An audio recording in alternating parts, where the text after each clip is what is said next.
from the deadly fire that has engulfed a block of flats in the West London district of North Kensington. Police have confirmed that at least 12 people have been killed.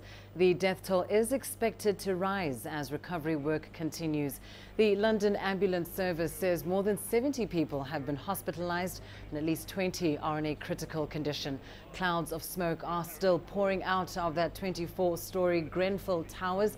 And Prime Minister Theresa May has called a cross-government meeting, while London Mayor Sadiq Khan says he wants answers on the safety concerns at the building. A number of people, when they heard the noise, when they smelt the smoke, left their flats during the course of the night. Our firefighters were able to rescue many people from the tower block, but of course you'll appreciate that at the moment a number of people are unaccounted for. Now, some of them could have found safe refuge in the homes of their neighbours or friends nearby. The local authority, the council, have provided a place in the sports centre for people to go to. So for reasons you'll appreciate, a number of people are unaccounted for.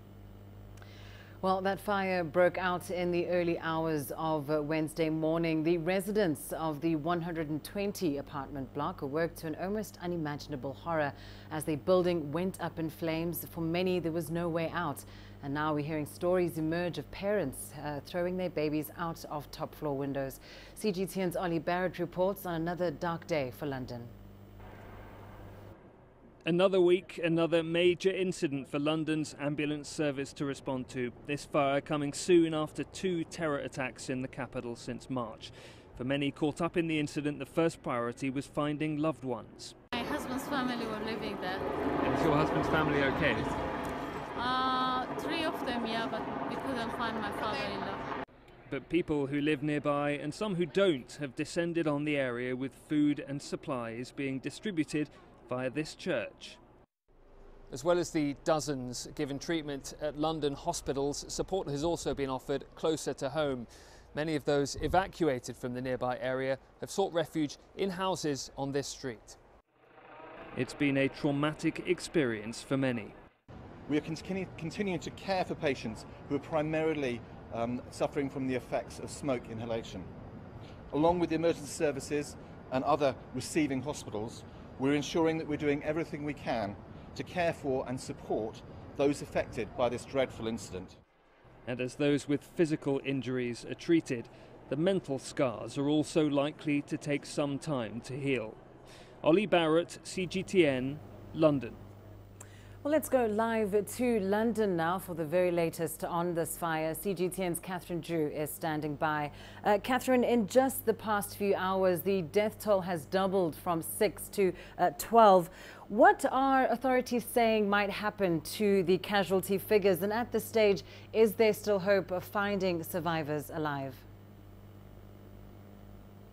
Well, we have heard from emergency services in the past hour who updated that casualty total to 12, a doubling from 6, and the Metropolitan Police warning that they do expect that number to climb higher. However, there is no speculation, no reporting about how many people are unaccounted for. They say that that will be irresponsible at this stage, so it's just not clear how many people are missing, although it is known that hundreds of people would have been in that block at the time.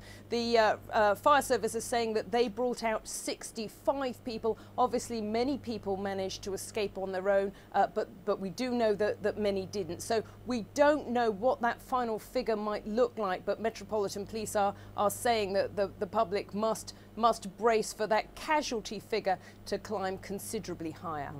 And indeed, the Mayor of London is now demanding answers in the wake of this incident. And as speculation would have it, many people looking at the City Council, building managers, some suggesting that they will have some serious questions to answer.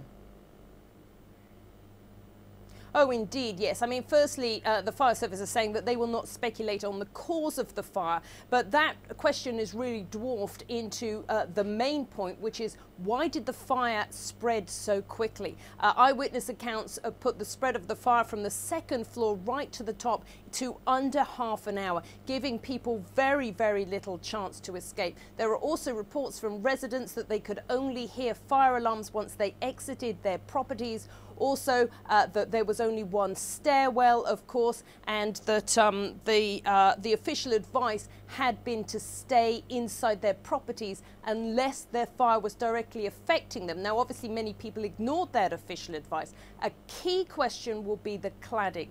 This building was part of a multi-million-pound refurbishment just a couple of years ago that ended last year, and one of the improvements was cladding on the outside of the building. Now, this cladding is reported to have been involved in other deadly apartment fires, so key questions about this cladding, and the government has said they have been meeting, as you mentioned, and the government is now recommending that all tower blocks who have undergone a similar refurbishment are checked. So obviously that could run into hundreds, possibly thousands of apartment blocks here in the UK. All right, well, thank you so much for that update. Catherine Drew in London on that fire in London. Indeed, as she says, many questions to be answered. And of course, firefighters, rescue services still on site, hoping to rescue more people from that building.